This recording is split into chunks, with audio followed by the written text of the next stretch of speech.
यार कुछ टाइम पहले तक हम लोग यूजुअली डिस्कस करते थे 160 प्लस, 170 प्लस, 150 प्लस के आसपास का आउट ऑफ 180 इन केमिस्ट्री।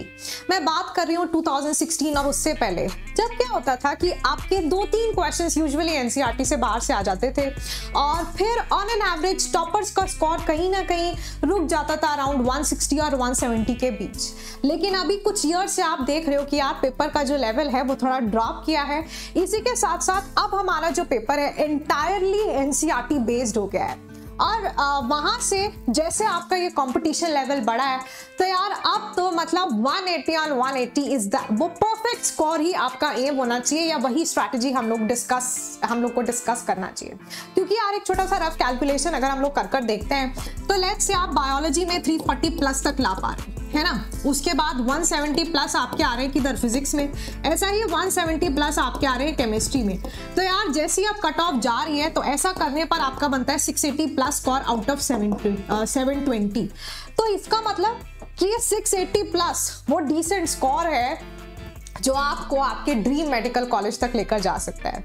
आज के सेशन में वही हम डिस्कस करेंगे। I will be sharing certain tips with you कि क्या आप कर सकते हैं या किस तरीके से 180 ऑन 180 आप स्कोर कर सकते हैं केमिस्ट्री में। देखो यार केमिस्ट्री की अगर हम लोग बात करते हैं तो एक ऐसा सब्जेक्ट है जो एक्चुअली आपकी रैंक बूस्ट करता है। फिजिक्स जितना मुश्किल नहीं है, बायोलॉजी के साथ आप लोग कंफर्टेबल रहते हैं, but chemistry is not as मुश्किल एज फिजिक्स और यहाँ पर स्कोर करने की प्रोबेबिलिटी काफी ज्यादा होती है। बच्चे यूजुअली यहीं से रैंक निकाल लेते हैं। ठीक है, केमिस्ट्री में हमारे पास 3 ऐसा ब्रांचेस आती हैं, फिजिकल केमिस्ट्री, इनऑर्गेनिक केमिस्ट्री और ऑर्गेनिक। यार केमिस्ट्री से सबको पता है कितने क्वेश्चंस आएंगे, 45। आइडियली अगर मैं लेकर चलूं कि यार 15 फिजिकल से आते हैं, 15 इनऑर्गेनिक से और 15 ऑर्गेनिक से, तो सबसे पहले अगर हम फिजिकल केमिस्ट्री की बात करते हैं तो यार मैं क्या बोल रही हूँ कि यहाँ से 15 क्वेश्चंस आने वाले हैं। अब देखो 15 में से 10 क्वेश्चंस बिल्कुल direct easy formula based questions आते हैं, यूजुअली बिल्कुल पॉइंट टू पॉइंट आते हैं। कम से कम 10 क्वेश्चंस ऐसे आएंगे जो देखते ही हो जाने चाहिए, थोड़ा बहुत कैलकुलेशन उनमें इन्वॉल्व रहेगा लेकिन टू द पॉइंट होंगे, फॉर्मूला बेस्ड होंगे। राइट अप्रोच, राइट कैलकुलेशन अगर आप करेंगे you will get your right answer. ठीक है, लेकिन उसके लिए क्या जरूरी है यार? जरूरी है क्वेश्चन पढ़कर ये समझना कि क्वेश्चन में दिया क्या है और कौन सा फॉर्मूला यहाँ पर अप्लाई करना है। तो कॉन्सेप्ट क्लैरिटी होना चाहिए यहाँ पर, क्योंकि फिजिकल केमिस्ट्री में नो डाउट फॉर्मूलाज आपके रहते हैं। तो फॉर्मूलाज पर ऐसे फॉर्मूलाज आपको ऐसे कर लेने कि आप बिल्कुल टिप्स पर आ जाए। उसके लिए मैं हमेशा रेकमेंड करती हूँ कि आप फॉर्मूला शीट प्रिपेयर करिए। लेकिन इसका मतलब ये नहीं है कि बस फिजिकल में फॉर्मूला शीट बना ली और पढ़कर चले गए, पीछे का बैकग्राउंड कुछ पता ही नहीं है फॉर्मूला का, तो फिर आपसे क्वेश्चन नहीं होगा। कॉन्सेप्ट बिल्डिंग इंपॉर्टेंट है, फॉर्मूला के पीछे का बैकग्राउंड इंपॉर्टेंट है, उसके बाद आप क्वेश्चन अटेम्प्ट करेंगे, आपका क्वेश्चन डेफिनेटली होगा प्रोवाइडेड आपने सफिशिएंट प्रैक्टिस किया है। तो न्यूमेरिकल प्रैक्टिस बहुत इंपॉर्टेंट है यार। न्यूमेरिकल प्रैक्टिस कहाँ से करनी है? यूजुअली बच्चे ये पूछते हैं कि मैम प्रैक्टिस किधर से करूं? तो आपको एनसीईआरटी का बैक एक्सरसाइज अगर नहीं किया है तो कोई बात नहीं, लेकिन एनसीईआरटी का जो इन टेक्स्ट क्वेश्चन होता है, सॉल्व्ड एग्जांपल्स होता है, उसको डेफिनेटली करिए। एग्जाम्पलर मिस नहीं करना है। ये क्वेश्चंस आपको एनसीईआरटी के पहले तो ये करने हैं। उसके बाद यार बहुत इंपॉर्टेंट होती है आपकी डीपीपीज, जो भी आपका मॉड्यूल है। जिस भी टीचर से आप पढ़ रहे हैं वो क्लास में डेफिनेटली कुछ ना कुछ क्वेश्चंस डिस्कस करते हैं, तो वो जो क्वेश्चंस क्लास में डिस्कस हो रहे हैं वो इंपॉर्टेंट है। फिर डीपीपीज वाले क्वेश्चन बहुत इंपॉर्टेंट होते हैं। अगर आप एक अच्छे टीचर से पढ़ते हैं देन यार डीपीपीज का पर्पस ही वो होता है कि आपको रेफरेंस बुक्स तक नहीं जाना पड़े। ठीक है, रेफरेंस में यार मतलब जैसे एन के अवस्थी वेरी गुड बुक है फिजिकल केमिस्ट्री के लिए, लेकिन नीट के लेवल के क्वेश्चंस वहां पर उनमें से कौन कौन से क्वेश्चंस उस बुक में कौन से क्वेश्चन है जो आपके एग्जाम के लिए बने हैं वो समझना इंपॉर्टेंट है। बच्चे उसमें बहुत टाइम वेस्ट करते हैं, एडवांस और ये क्वेश्चन लगा लेते हैं, जेईई एडवांस टाइप के आने हैं ही नहीं कभी, है ना, तो आपका टाइम वेस्ट हो रहा है। तो इसीलिए डीपीपीज को प्रैक्टिस करिए and then of course previous year question तो आपने करने ही करने हैं, क्योंकि वहीं से पता लगता है कि यार ऐसे क्वेश्चन आए हैं, मैं कर पा रहा हूँ कि नहीं। और ऐसा नहीं है कि इनको बस एक एक बार कर छोड़ दिया, एक साइकिल होना चाहिए। एक बार किया फॉर एग्जांपल डीपीपीज एक बार कर ली, ठीक है, अभी फिर कुछ दिनों बाद उसको वापस से सारे क्वेश्चन लगाकर देखिए, सेम क्वेश्चन, कोई बात नहीं सेम क्वेश्चन है, ऐसे ही आपका एफिशिएंसी बढ़ता है। फिर हर एक यूनिट में यार ये मिलाकर मेरे ख्याल से 200-250 क्वेश्चन इजीली बन जाएगा। मिनिमम इतना क्वेश्चन ये सारा मिला के 100% बन ही जाएगा हर एक यूनिट से। अब जब आप इतने क्वेश्चंस प्रैक्टिस कर लोगे हर एक यूनिट से और फिर इतनी बार कर चुके होंगे, लेट्स से कि आपने हर क्वेश्चन को 5 बार किया है ना। 5 का मतलब ये नहीं होता एक ही दिन में 5 बार, 5 का मतलब होता है कि एट अ रेगुलर इंटरवल अगर आपने इस तरीके से किया है तो यार ज्यादा कर चांसेस बनता है कि आपका एग्जाम में आने वाला क्वेश्चन भी पक्का हो जाएगा, क्योंकि वो लेवल ऑफ कॉन्फिडेंस ही दूसरा होगा। आप अलग बहुत कॉन्फिडेंट फील कर रहे होंगे अपने आप में कि इतने सारे क्वेश्चन मेरे सारे हो जाते हैं, कोई गड़बड़ कोई मिस्टेक में यहाँ पर इतने सारे क्वेश्चन में नहीं करता हूँ। तो वो जो कॉन्फिडेंस लेवल बिल्डअप होता है ना, अब एग्जाम में एक आधा थोड़ा बहुत ट्विस्टेड, लैंग्वेज ट्विस्टेड या ऐसा कुछ क्वेश्चन आ भी जाए, उसको भी आप कर डालो, क्योंकि कॉन्फिडेंस उतना आप में आ चुका है, इतने सारे क्वेश्चन आप बिल्कुल ठीक कर पा रहे हो, राइट। तो इस ट्रैक से भटकना नहीं है फिजिकल केमिस्ट्री के लिए। और हाँ, इसका मतलब ये नहीं है कि बस फॉर्मूलाज ही होता है, न्यूमेरिकल्स ही होता है, थ्योरी बेस्ड क्वेश्चंस भी आते हैं, थ्योरी आना भी उतना ही इंपॉर्टेंट है, राइट। उसके बाद हम चलते हैं इनऑर्गेनिक में। यहाँ से भी यार इनऑर्गेनिक में ऐसा लगता है आप कि इसका दूसरा नाम एक्सेप्शंस है ना, बहुत ज्यादा एक्सेप्शंस होते हैं। But the best part is कि यार ये सबसे ज्यादा स्कोरिंग पार्ट, क्योंकि और सबसे ज्यादा कम टाइम लगेगा आपको इनऑर्गेनिक का क्वेश्चन करने में। क्यों? क्योंकि इनऑर्गेनिक का यूजुअली जो आपका क्वेश्चन आता है वो कैसा होता है, वो पहले से ही आपको पता है उसका आंसर चारों में से क्या होने वाला है, कोई कैलकुलेशन नहीं करनी, कोई दिमाग नहीं लगाना, जो होता है वो होता है ना। तो मिनिमम टाइम लगेगा आपको आंसर देने में। इनऑर्गेनिक केमिस्ट्री में एंटायरली आपका पेपर आता है एनसीईआरटी से। तो एग्जैक्टली जैसा आपका स्ट्रैटेजी रहता है बायोलॉजी के लिए, जैसे आप बायोलॉजी पढ़ते हो ना, बिल्कुल ऐसे आपको ये पढ़नी होती है inorganic chemistry from NCERT. Read between the lines, आप लाइन से क्वेश्चन फ्रेम करिए। ऐसी बुक्स हैं बहुत सारी, मतलब फिंगर टिप्स या फिर एनसीईआरटी लाइन बाय लाइन, जहां से क्वेश्चन फ्रेम हुए हैं, ऐसी बुक्स आपको हेल्प कर सकती हैं। साथ ही साथ प्रीवियस ईयर क्वेश्चंस हमेशा अपने साथ ओपन कर रखो। और जब आप एनसीईआरटी रीड कर रहे हो, देखो इनऑर्गेनिक में ना ऐसा टेबल्स बनी हुई मिलेंगे आपको हर चैप्टर में, है ना। तो before you actually start with the chapter, आप क्या कर सकते हो कि जितनी टेबल्स दी हुई है, लेट्स से एक आयनाइजेशन एंथैल्पी की टेबल दी हुई है, अब उस टेबल में एक ट्रेंड मेरे को दिख रहा है कि यार down the group value decrease होती चली जा रही है जैसे जैसे हम नीचे जा रहे हैं, ठीक है। लेकिन बीच में कहीं कुछ अलग सा हुआ और वैल्यू एकदम से इंक्रीज की, तो इसका मतलब क्या है, वही एक्सेप्शनल बिहेवियर शो रहा है, वो एनामलस बिहेवियर या वो अलग सी प्रॉपर्टी है, तो उसी को तो एक्सेप्शन बोलते हो यार, कि नॉर्मल से कुछ अलग हो जाए, तो उसको देन एंड देयर हाईलाइट कर लो। आपको पता है क्वेश्चन यहीं से आएगा, तो नॉर्मल से तो क्वेश्चन नहीं पूछेगा, क्वेश्चन किधर से आएगा, जिधर कुछ अलग हो रहा है, एक्सेप्शन उसी को आप कहते हैं। तो बस वहीं आपने उसको हाईलाइट कर देना है, और फिर नीचे आप टेक्स्ट में देखोगे तो उसका आंसर रिटर्न होगा कि ऐसा क्यों हो रहा है, ठीक है। तो स्मार्टली हमने अपना एनसीईआरटी को रीड करना है। बाकी नेक्स्ट अगर हम बात करते हैं ऑर्गेनिक, हाँ इनऑर्गेनिक पे एक बात और कि सही से स्टार्ट करना है। पीरियोडिक प्रॉपर्टीज, केमिकल बॉन्डिंग करनी है सबसे पहले, बाकी कुछ और नहीं। पहले ये 2 चैप्टर और उसके बाद बाकी पढ़ना है। ऐसा नहीं कि पहले ब्लॉक शुरू कर दिया फिर पीरियोडिक प्रॉपर्टीज पढ़ रहे हो, तो फिर तो यार सब कुछ रटने जैसे ही लगेगा और कुछ समझ में फिर भी नहीं आएगा। तो आपको correct sequence of subjects follow करना है, सीक्वेंस ऑफ चैप्टर्स फॉलो करना है, ठीक है। उसके बाद हमारे पास आता है ऑर्गेनिक। ऑर्गेनिक पे बहुत सही है यार, क्योंकि यहाँ से स्कोर करने के अच्छे चांस हैं और टाइम कम ही लगेगा इसको क्वेश्चन को सॉल्व करने में। लेकिन मैंने देखा ऐसे बहुत सारे स्टूडेंट होते हैं जिनको ऑर्गेनिक बिल्कुल भी समझ में नहीं आता है ना, ऐसा लगता है कि तो साहब मेरे ऊपर से जाता है मैम। तो यार ऑर्गेनिक केमिस्ट्री में यूजुअली मैंने ऐसा ऑब्जर्व किया है कि बच्चे जो है ना सीधा क्लास 12th में आके अलर्ट होते हैं। क्लास 11th पूरी बेकार कर दी होती है और क्लास 11th में ऑर्गेनिक को में हम कुछ पढ़ते नहीं है, और फिर क्लास 12th में आते हैं और तब हम अगर पढ़ना भी चाहें तो भी समझ में आता ही नहीं है, क्योंकि ऑर्गेनिक फिजिकल जैसा नहीं है। फिजिकल में अगर आपको क्लास 11th का कोई टॉपिक नहीं आता है, स्टिल आप पढ़ सकते हो क्लास 12th के topics, because they are not that much interlinked या इंटर रिलेटेड। एक दो मैं चीज पढ़ लूंगी तो मेरे को पता चल जाएगा यार इस टॉपिक को मेरे को कैसे करना है। ऑर्गेनिक में ऐसा नहीं, all the topics are interlinked, यानी कि जब तक आपको पहले वाला टॉपिक नहीं आता होगा आप आगे नहीं बढ़ सकते, ठीक है। तो जरूरी है कि जब आप शुरू करें आयुपैक, आइसोमेरिज्म और फिर उसके बाद GOC1 और फिर GOC2 और उसके बाद जितने आपके बाकी के टॉपिक्स बनते हैं उनको करिए। तो करेक्ट सीक्वेंस आप फॉलो करेंगे तो वो राइट फाउंडेशन बनेगा और फिर आपके जो अपकमिंग यूनिट्स होंगी क्लास 12th की जितनी है वो आपसे हो पाएंगी, ठीक है। और यार यहाँ पर भी क्वेश्चन आपका पक्का एनसीईआरटी में क्लास 12th में जितनी रिएक्शंस दिए हैं ना, क्वेश्चन उधर से ही बनेगा। ज्यादा करके क्वेश्चंस आपके उधर से ही आते हैं, सारे क्वेश्चन इनफैक्ट उधर से आते हैं। एनसीईआरटी की रिएक्शंस बेहद इंपॉर्टेंट है। शुरू में थोड़ा सा ऐसा लग सकता है कि यार इतनी सारी रिएक्शन, लेकिन आपको पेशेंस रखना है, ठीक है। जैसे जैसे आप यूनिट वाइज करोगे तो आपको इंटरेस्ट भी आएगा और आपको ध्यान रहेंगे रिएक्शन। इनफैक्ट कुछ क्वेश्चंस ऐसे हो जाते हैं बस कि आपको ना सीक्वेंस ऑफ रिएक्शंस दे दिया कि ए से बी बन रहा है, बी से सी बन रहा है, आइडेंटिफाई ए बी सी, है ना। तो वहां पर भी 2-3 नेम रिएक्शंस को क्लब कर दे देते हैं, बाकी वो भी एनसीईआरटी से बाहर नहीं होता है, राइट है। तो यार एनसीईआरटी में स्पेशली क्लास 12 की जितनी रिएक्शन है बेहद इंपॉर्टेंट है। थोड़ा आसानी हो जाए, जैसे फिजिकल में फॉर्मूला चार्ट बनाते हो, फॉर्मूला शीट बनाते हो, ऐसे इधर रिएक्शन चार्ट्स बना सकते हैं। जैसे आप यहाँ देख रहे हो एक रिएक्शन माइंड मैप बना हुआ है ना। तो these things will help you further. और साथ ही साथ ऑर्गेनिक में MS Chauhan is a very good book, यहाँ से आप अपना क्वेश्चंस प्रैक्टिस कर सकते हो, दिस विल हेल्प यू। इसी के साथ साथ यार देखो, अभी हम 180 और 180 की बात कर रहे हैं। हाई लो वेटेज किसी यूनिट को कम इंपॉर्टेंट या ज्यादा इंपॉर्टेंट नहीं बनाते।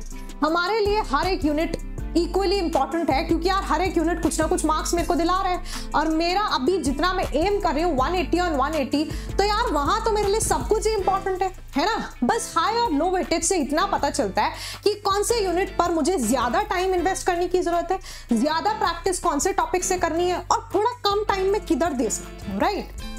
तो जितने आपके लो वेटेज यूनिट हैं, I will share this with you. यहाँ पर लिखा है कि कौन कौन से यूनिट से कितना फ्रीक्वेंसी ऑफ क्वेश्चंस रहा है, यानी कितने क्वेश्चन पूछे गए हैं कौन से यूनिट में कौन से ईयर से। तो सारे टॉपिक्स का यार यहाँ पर मैंने डेटा कलेक्ट किया है, तो I will share this with you. लेकिन ऐसे नहीं सोचना कि यार पॉलीमर ओनली 4 मार्क्स का आता है, हाय मतलब एक क्वेश्चन मैं नहीं कर जाऊंगा। Please, this should not be the attitude. सब इंपॉर्टेंट है, बस इतना है कि जो कम वेटेज वाली यूनिट्स हैं उनको कम टाइम दीजिए, उनको उतना डेप्थ में उतना डिटेल में मत पढ़िए, ठीक है। उतना करो जितना चाहिए, उसको एक दिन में खत्म कर रख दो, छोड़कर नहीं जाना है। क्योंकि आपको पता है वही जैसा प्रीवियस ईयर क्वेश्चन पूछा हुआ है वैसे ही क्वेश्चन पॉलीमर से पूछा जाने वाला है। ऐसे जो आपके यूनिट्स होते हैं जो लो वेटेज हैं, लेकिन actually these are the rank booster units, जिसलिए मैंने उनको ये नेक्स्ट स्लाइड में रखा है, द रैंक बूस्टर टॉपिक। यार यहाँ से रैंक निकल जाता है, क्योंकि देखो जो हाई वेटेज है वो सब पढ़कर जाने वाले है ना। हाई वेटेज तो कोई नहीं छोड़ता, क्यों? क्योंकि वो बहुत ज्यादा इंपॉर्टेंट लगता है आपको, वो हाई वेटेज है, बहुत ज्यादा क्वेश्चन आते हैं। लेकिन एफिशिएंसी एक तो यहाँ पर आती है, क्वेश्चन आपका सही हो जाए वो ज्यादा करके चांसेस यहाँ बनती है। मतलब ये टॉपिक्स को करने में कम टाइम लगेगा और क्वेश्चन का आंसर सही निकल कर आ जाएगा, ये प्रोबेबिलिटी ज्यादा है, क्योंकि यहाँ से क्वेश्चन बिल्कुल डायरेक्ट आता है। ज्यादातर आपका प्रीवियस ईयर में जैसा क्वेश्चन पूछा गया है वैसा का वैसा क्वेश्चन आ जाता है। पॉलीमर से मोनोमेरिक यूनिट पूछेंगे, सबको पता है ऐसा ही या मिलता जुलता क्वेश्चन आएगा, ठीक है। तो ऐसे यूनिट एस ब्लॉक है, हाइड्रोजन है, रेडॉक्स है, पीरियोडिक प्रॉपर्टीज भी हुआ, biomolecule chemistry in everyday life, environmental chemistry है, सरफेस केमिस्ट्री है। ऐसे टॉपिक्स जो आपके 1 डे टॉपिक्स है, एक दिन लग के पढ़ो और पूरा हो जाएगा। और ऐसे टॉपिक्स में जरूरी नहीं है आप खुद के नोट्स बनाएं, किसी और के नोट्स आपके पास हैं, अच्छे नोट्स हैं, किसी कोचिंग के कहीं के भी हैं, उनका प्रिंट आउट निकलवाओ, पढ़ लो। उसमें ये नहीं कि मैं तो अपने राइटिंग में लिखूंगा, वो कॉपी कर करके लिखने लग रहे हो, you don't have to do that. उसमें आपका टाइम वेस्ट होगा। जहां समझने की जरूरत है या इनऑर्गेनिक है उसमें अपने हैंड रिटन नोट्स बनाओ। इन टॉपिक के लिए खुद का अगर अभी तक नहीं बनाया तो बनाने की जरूरत नहीं है, किसी और के से आप पढ़ सकते हो, प्रिंट आउट निकलवा लो, दैट्स इट, ठीक है। तो यहाँ पर उस चीज में टाइम वेस्ट मत करिए, एक दिन में टॉपिक को प्रीवियस ईयर क्वेश्चंस के साथ फिनिश करिए। आपको ऐसे भी अच्छा लगेगा, क्योंकि देखो आपका टारगेट क्या है कि आपको सिलेबस कंप्लीट करना है और रिवीजन आपका चलता रहना चाहिए, क्योंकि सिलेबस तो होता ही रहेगा, ठीक है। तो रिवीजन आपका अब भी से शुरू हो जाना चाहिए। हर दिन के आपके टाइम टेबल में एक स्लॉट होना चाहिए रिवीजन के लिए, चाहे तो सुबह उठते ही रिवाइज करो या रात को सोने से पहले आपको 2 घंटे का स्लॉट रखना है कि यार मैं 6 बजे उठता हूं तो 6 से 8 मेरे को रिवीजन करना है, या सोने से पहले मेरे को 1.5 यार कम से कम या फिर 2 घंटा इतना मेरे को देना है for revision. And one more thing कि ये जो मैंने रैंक बूस्टर टॉपिक्स डिस्कस किया ना, है ना, तो यार अभी तुम लोग को थोड़ा प्रेशर हो रहा होगा। मतलब प्रेशर नेचुरल है, क्रिएट होता ही है, क्योंकि हमें ऐसा लगता है 30 यूनिट्स है केमिस्ट्री में और मेरे तो बस 10 ही हुई है, ओनली 15 हुई है ना। तो ऐसा नंबर सोचे, मतलब हमें तो ऐसा लगता है कि यार हम कर रहे हैं, सही कर रहे हैं, पर बाद में पता चलता है जब हम एनालाइज करते हैं कि यार नहीं अभी तो बहुत ज्यादा रहता है ना। तो उस नंबर को रिड्यूस करिए, क्योंकि नंबर रिड्यूस होगा तो आपका प्रेशर भी साथ साथ रिलीज होगा, क्योंकि नो मैटर व्हाट आपका ब्रेन ऐसे ही फंक्शन करता है कि जब तक उसको वो नंबर कम होता हुआ नहीं दिखेगा वो प्रेशर ईज आउट नहीं होगा। तो आपको क्या करना है कि जितने भी आपका बैकलॉग में नंबर ऑफ यूनिट्स है, बैकलॉग यहाँ सब कुछ है, वो भी जो आपने मान लो किया ही नहीं, अब तक छुआ ही नहीं है, इनकम्प्लीट है, या कभी किया था पर बैकलॉग की उसमें आ चुका है, तो उनको धीरे धीरे कर कर कम करो। और इसमें रैंक बूस्टर्स आपके सबसे ज्यादा हेल्प करेंगे, क्योंकि यार अभी जितने मैंने टॉपिक आपको रैंक बूस्टर में काउंट कराए थे, मेरे ख्याल से 10 के आसपास तो बन ही जाते हैं, है ना। तो वो वाले टॉपिक्स ऐसे एक दिन में एक टॉपिक आसानी से हो सकता है, तो एक नहीं तुम यार 2 ले लो, पर उसको जल्दी जल्दी फिनिश करो, ठीक है। ऐसे करके आपके नंबर ऑफ यूनिट्स बहुत जल्दी एकदम स्पीड से कम होते हुए दिखाई देंगे आप लोगों को। So do follow this. और इसी के साथ साथ रिवीजन बहुत इंपॉर्टेंट। पढ़ा हुआ भूल जाते हैं, पढ़ा था लेकिन अब बैकलॉग जैसा लग रहा है ना, बहुत ये गड़बड़ बात है। तो रिवीजन यार वेरी वेरी इंपॉर्टेंट है। You follow the right revision cycle. जिस दिन आपके चैप्टर के नोट्स कंप्लीट हो गए और आपको लगा कि ये चैप्टर मेरा हो गया, ठीक है, फिर उसके अगले दिन आप उसको वापस से रिवाइज करिए, फिर 3 दिन बाद, फिर आप उसको 3 दिन बाद रिवाइज करिए, ठीक है, समझ रहे हो। पहले आपका चैप्टर हो गया, नोट्स वोट्स बन गए, फिर मैंने नेक्स्ट डे किया, नेक्स्ट डे मुझे लगता है मेरा टॉपिक जो है फुल हो चुका है, फिर उसको 3 दिन बाद यार फिर से करो, फिर 3 दिन के बाद आपको 7 डेज का गैप लेकर फिर से उसको करना है, 7 डेज के बाद भी फिर से 7 डेज बाद दोबारा करिए, और उसके बाद इसी तरीके से आपको वो साइकिल को रिपीट करते रहना है। तो आपको उस लेवल तक लेकर आना है जहां पर आपको एक एक टॉपिक फील हो रहा है। समझना एक बात होती है, टॉपिक को फील करना क्या होता है कि यार मतलब आप तो बिल्कुल बस गया है तुम्हारे अंदर वो टॉपिक से रिलेटेड हर एक बात, हर एक चीज, तो उस लेवल पे अपने आप को लेकर आना है, राइट है। एंड देन टेस्ट में पार्टिसिपेट करना है, नहीं रोकना है यार। वीकली टेस्ट, वीकली मतलब आप वीक में 2 भी दे सकते हो, 3 भी दे सकते हो, जितनी यूनिट्स आप वीक में पढ़ते हो उन सब के ऊपर टेस्ट दीजिए। मतलब कि लेट्स से मैंने इस वीक में पीरियोडिक प्रॉपर्टीज, इलेक्ट्रोकेमिस्ट्री और सरफेस केमिस्ट्री पढ़ा है, तो ये 3 टॉपिक का टेस्ट मेरे को इस वीक में देना है, ठीक है। यूनिट वाइज टेस्ट दीजिए। मंथली आपका कम से कम मिनिमम 1 तो होना ही चाहिए, बाकी आप हर संडे एक फुल लेंथ टेस्ट भी दे सकते हो। उसके बाद जब आप टेस्ट दे देते हो, टेस्ट देना एक चीज है, फिर उसका एनालिसिस, ऐसा मजे में तो दे नहीं रहे हम टेस्ट, है ना, there is a purpose to it, तो उसका एनालिसिस करिए। और एनालिसिस में you don't have to be emotional कि यार मेरे तो इतने अच्छे नंबर आ गए, ये बस है ना, अब तो हो गया मेरा तो। या फिर यूजुअली क्या होता है कि यार मेरे तो नंबर ही नहीं आ रहे, इतना कर रहा हूँ फिर भी नंबर कम, फिर भी नंबर कम, फिर भी नंबर कम, ये क्या सीन चल रहा है ना। तो यहाँ पर आपको इसको इमोशनली नहीं देखना है कि यार मतलब सेंटिमेंटली कि कम आ रहे हैं, ज्यादा आ रहे हैं, ओ माय गॉड, या फिर ओ ये, है ना, ऐसे नहीं होना चाहिए। रादर उसका एनालिसिस करो, प्रैक्टिकल एनालिसिस, यानी कि सिली मिस्टेक्स पहले तो मैं कहाँ कर रहा हूँ, सिली मिस्टेक का कोई चक्कर नहीं है, वो यार तुम प्रैक्टिस करते रहोगे तुम्हारी अपने आप दूर हो जाएंगे, एलिमिनेट हो जाएंगी। जैसे सिली मिस्टेक क्या होता है, क्वेश्चन पूरा नहीं पढ़ा, क्वेश्चन और कर दिया, या वैल्यू गलत लिख ली, या फिर माइनस की जगह प्लस, ये होती है सिली मिस्टेक, है ना। तो वो तो आपको खुद ही पता चलता है कि अच्छा यार ऐसी भी गलती कर लेता हूं मैं, तो अब नेक्स्ट टाइम नहीं करूंगा। वो जब तक आप प्रैक्टिस करते रहोगे वो प्रॉब्लम्स आपकी एलिमिनेट हो जाएंगी।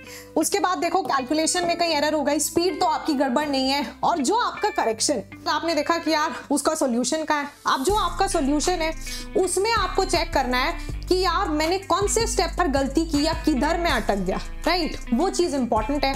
और आपको ऐसा लगता है कि वो क्वेश्चन वहां से आया जो आपका डाउट वाला सेक्शन है, then that is an indication कि आपको अपने डाउट्स को क्लैरिफाई करना भी शुरू करना है। डाउट पाइलिंग अप से काम नहीं चलेगा, हो सकता है जो तुम्हारा डाउट है वहीं से क्वेश्चन आ जाए, तो डाउट्स साथ साथ क्लियर करते चलने। और फिर आई रियली होप कि these tips definitely help you. और यार इसी के साथ साथ अगर आप एक 22 एस्पिरेंट हैं और आपको लगता है कि अगर मुझे एक परफेक्ट टीम का गाइडेंस मिले, मुझे एक सपोर्ट मिले, then nobody can stop me, और आपको अभी लग रहा है कि यार अभी मेरा सिलेबस पूरा नहीं हुआ है लेकिन मैं कर सकता हूं, ठीक है, then here we have this exclusive class crash course for you which is the NEET Glory batch, जहां पर मैं इस मंथ के लिए सॉलिड स्टेट और मोल कॉन्सेप्ट पूरा फिनिश करा दूंगी विद थरो प्रैक्टिस।